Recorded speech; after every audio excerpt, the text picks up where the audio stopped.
Hey there everyone, Ultraviolet Rooster here with my 2021 year in review. Year end review? I don't know, I'm still not certain what to call these things, but here we go.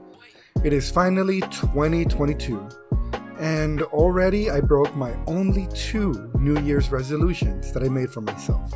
1, don't release any more late videos, and 2, avoid getting COVID at all costs. And here we are at the very end of January, releasing a video that was meant for the end of December, and it's all because I got COVID, and it took me quite a few weeks to get over. Yeah, I know, lousy excuses, but here I am, yet again, ready to get into it. So let's get right into it. When I first began this whole gamer, YouTuber thing in the summer of 2020, I really didn't know what I was getting myself into. I was really just jumping into the deep end with not a lifeguard in sight, and I really stumbled getting myself started.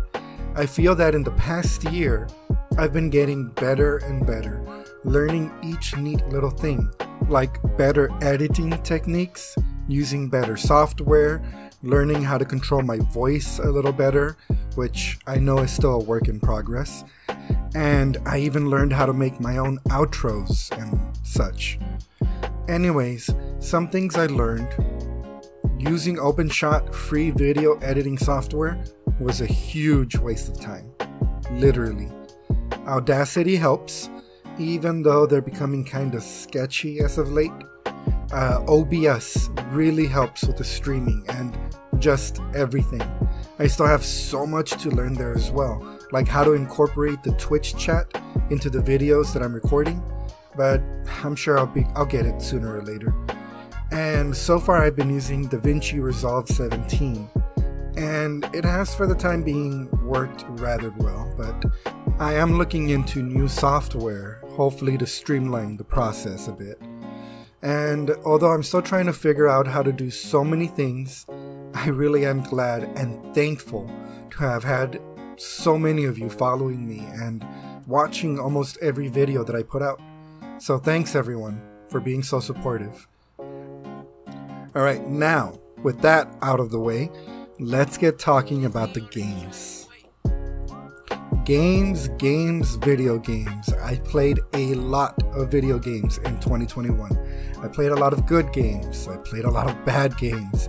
I played a lot of decent games that really didn't leave a mark. Games like Bloodroots, where you have your guy running around one-hit killing peeps left and right, because that's just how badass he is. But watch out, because the enemies can also one-hit kill you. The level designs were neat for a platforming puzzler, even though the story was a little out there. And then there were games like Dark Alliance. Look, I'm gonna be honest here guys, I've been getting really into Dungeons and Dragons, like really into it. I was a DM for my family for like 2 sessions, and I've been part of this one group for like about a month or 2 now. We meet on Saturdays, and I really wanted to like this game, but I just couldn't. The single player was just not there for me, and as more and more peeps told me that this was meant to be played multiplayer, you know, with other people, I was disappointed to find out that I just couldn't. Try as I might, I could not get the multiplayer to work. I uninstalled it, I reinstalled it, I googled, I did fixes and patches and what have you. I could not get the multiplayer to work on the PC. Now, I re-downloaded the game on my newly acquired Series X, and I'm going to give it another shot to see if maybe I can get the multiplayer working on there, see if I can play with someone else. Maybe my opinion will change on this game, but that remains to be seen. Anyways, before we dive into the meat and potatoes of this big ol' video of mine, that I've been fighting tooth and nail to put together, let's take a look at the runner-ups. Yeah, they're the runner-ups. It's what they are. They were considered for the top 10 spots, but for some reason or the other, that I will be going over of course, they simply did not make it. So, the runner-ups. 5, Spider-Man Miles Morales. I know I'm setting myself up to get a lot of hate for this, but I was simply not impressed. The game played well. I mean, if you've played the first game, then you know exactly what you're getting yourself into, because Miles Morales plays exactly the same.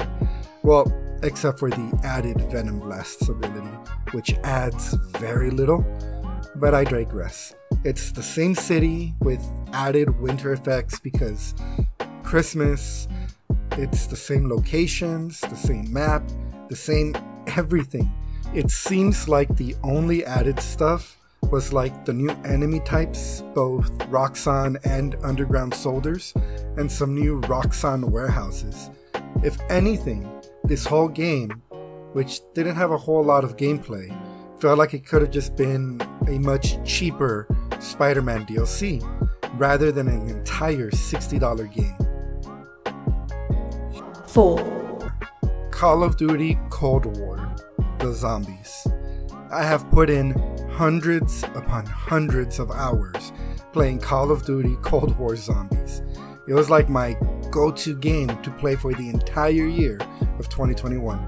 I even had so much footage I wanted to share and make a video about, but then my PS4 crapped out on me and I lost it all. But still, it deserves a mention here simply because of the insane hours I put into the damn thing. I honestly never finished the campaign or really played much of the multiplayer. It was just all zombies. And for that, it gets to be the number 4 runner-up for 2021. 3, Okay, for these next few games, I want to be upfront about everything. The reason they are here as runner-ups and not on the top 10 list is entirely my fault. And the reason for that is, I just never got to finish them. Take these two, which tie for number 3 by the way, Doom and Psychonauts.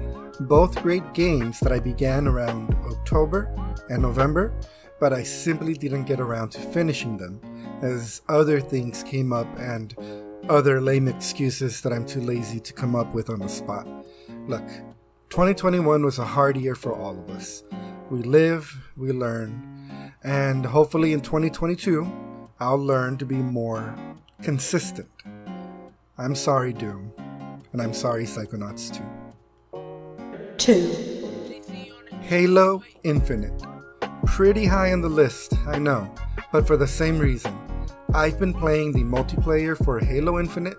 However, even though the campaign has been available for more than a month now, I still haven't gotten around to playing it. I'm not gonna lie, I really haven't been playing much of the multiplayer either. So maybe this game won't be in my top 10 for 22 either. I guess we'll see. 1, The Legend of Zelda Breath of the Wild. I actually started this game sometime at the beginning of the year, and I loved it so much that I wanted to share it with everyone and stream myself playing it for the very first time. So I put the game down for a little bit while I waited to get a really good streaming device to go with my Switch, a good capture card or whatever they're called, but that never happened.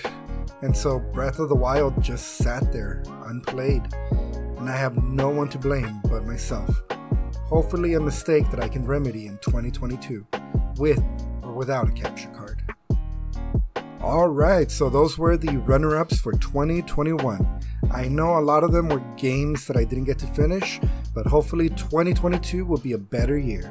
Now with that out of the way, let's get into the actual top 10 games for 2021. 10, Skyrim Anniversary. I know this entry is gonna seem kinda lame for a lot of people, but hey, screw those peeps. This is my top 10 list. And honestly speaking, Skyrim does hold up very well. Even a whole goddamn decade later, the game looks and runs incredible on the Series X, which is where I've been playing it. And for the most part, they've added quite a few new things. Some new quests, items, some home options, and I mean You know, some new houses that you can claim. The only thing is that these things, while being cool, are really nothing of note when compared to mods that have better options. But if you wanted some new stuff in the game, while still being able to earn achievements, then the Anniversary Edition is really the way to go. Monster Hunter Rise. This game was my absolute obsession at the start of 2021. Well, since around March of 2021, which is when the game really released. I played that game day and night, grinding away for the best gear, dressing up my little dog and cat in all sorts of armor. I mean, just for that alone, this game is worth it. I finished the game and got the cutscenes and everything, but my friend tells me that we're still not done with the game. And I feel like I'm still going to be playing this game well into 2022. 8. Tell me why. Those of you who have been following me since the beginning know that Tell Me Why was my Mount Everest.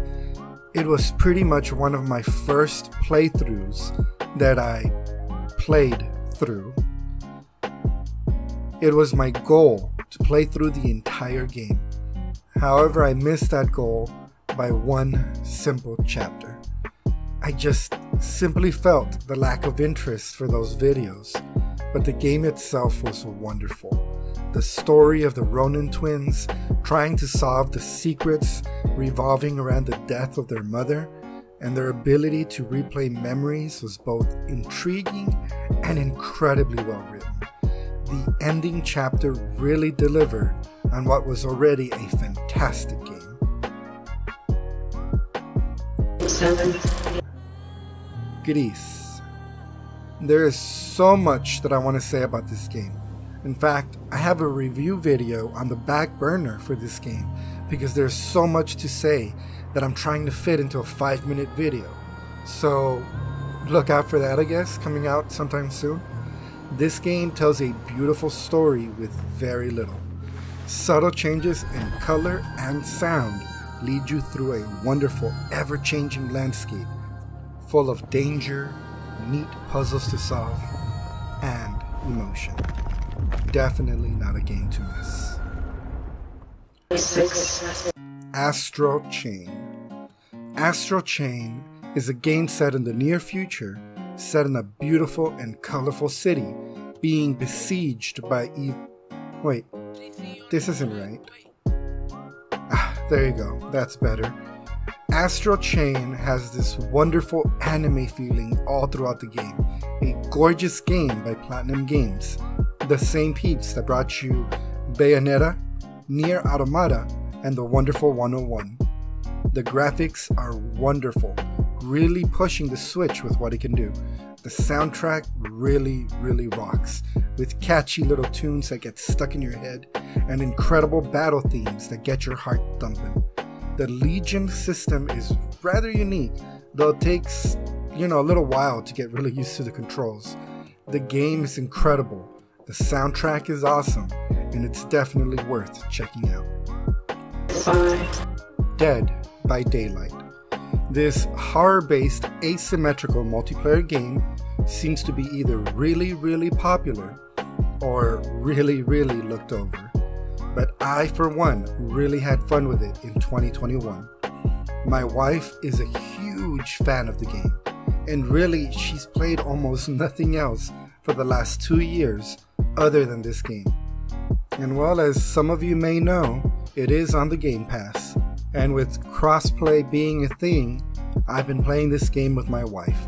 It's been fun to share a game with her, and hopefully I can convince her to give It Takes Two a try with me. Scott Pilgrim vs. the World, the game. Okay, just putting this out there, I love all things Scott Pilgrim. I love the graphic novels, I love the movie, and I love this game. A simple side-scrolling 16-bit beat-em-up this game is far from being perfect. There are wonky hitboxes that have your fists going through enemies without hurting them. The enemies have some bullshit moves they pull out of their ass, and you'll most likely lose a little dude to a rando with a trash can. But the music is great, and it being Scott Pilgrim, the story and the humor is top notch. Unpacking. This is a random little game that I decided to play sometime in the middle of December, and I am so glad that I did. It is a quick, short, and simple puzzle game that is really all about unpacking boxes and putting things away. Honestly, the worst parts about moving, and they made a whole ass game about it. And yet, somehow, they managed to capture this certain charm with a soft music and a narrative told entirely through pictures and the things you're unpacking. Somehow this game made me really tear up and cry at the end. It was a beautiful game. Pokemon Shield, the DLC. Another game that dominated my time on the Switch throughout the summer of 2021 was the DLC for Pokemon Shield. I really took my time and enjoyed my time on the Isle of Armor, going around and doing this and that for the dojo leader, what's his name? Ketchup, mustard, whatever, and earning the badass little bear Pokemon. I went with the water evolution at the aptly named Tower of Waters. It was an awesome expansion with an awesome Pokemon at the end. However, at the Crown Tundra, I did not enjoy my time. I felt like the whole thing was really straightforward to the point of feeling rushed. The outfit was not as cool looking, and the Pokemon you get at the end, it really was not one of my favorites. That's all I'm gonna say about that right now. The only thing I really enjoyed from the DLC was the addition of the Galar birds and the 2 new Reggies. I went with the dragon one because it looks cool. Now, before we get to the number 1 game of 2021, let's do a quick wrap up of the last 9 games. At number 10, we had Skyrim, re-released again and again till the end of time. At number 9, we had Monster Hunter Rise, rising to the occasion to hunt monsters. At number 8, we had Tell Me Why. I never want to hear you say, I want it that way. At number 7, we had Gris, playing with a kaleidoscope of color and emotion. At number 6, we had Astral Chain. After all! At number 5, we had Dead by Daylight. You like scary movies? Uh-huh. What's your favorite scary movie? At number 4, we had Scott Pilgrim, the video game. You guys are so amazing. At number 3, we had Unpacking. Unpacking my unresolved issues, one cardboard box at a time. At number 2, we had Pokemon Shield's DLC. Gotta catch 'em all for an extra $30. And finally, our number 1 game for 2021.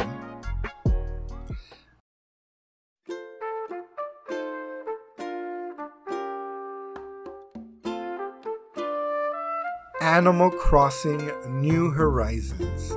I know I'm coming in a little late to the party with this game, but when I wasn't forcing myself through the Crown Tundra or running down zombies in, Call of Duty Cold War, I was attached to this game.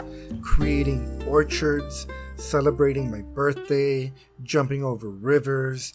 It really is the simple things in life that can get one through the toughest of times. And this game really captures that joy. Whether you're running around catching June bugs or fishing on the coast, this game really grounded me there for the second half of 2021. Slow gameplay, with an incredibly chill soundtrack. This is the game that is perfect for unwinding after a long day. Well, that about does it for this video. I hope everyone enjoyed watching, and I hope some of your favorites made the cut. Let me know in the comments below if you agree with the list, or if you completely disagree and have other games in mind for 2021.